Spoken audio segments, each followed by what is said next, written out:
Chris, as a former store manager, what's your assessment of the lawsuit Publix faces over its pricing practices?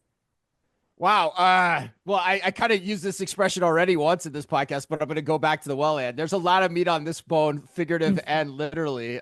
Yes. First you have to ask the question, like, is Publix being deliberately misleading here, or is it a function of their process?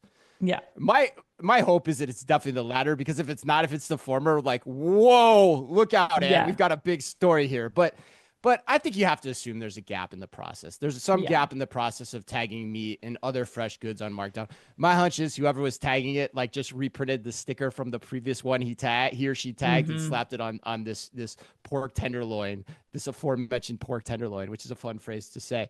So these processes are oftentimes in the fresh meats and produce areas are oftentimes manual. So I can see why there's errors, but a customer should never be charged 40% more than they expect. No. That's not something you want as a retailer. So the other part about the expired signs, I mean, I've been railing against that for years. I mean, it's happening. It happens to every retailer out there. Yeah. We talked about it on our podcast with Revionics to some degree.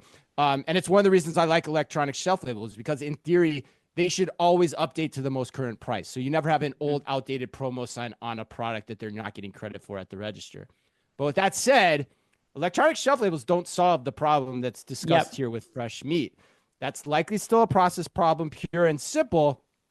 And so, Publix has to dig in and understand where's the gaps and how do you improve it.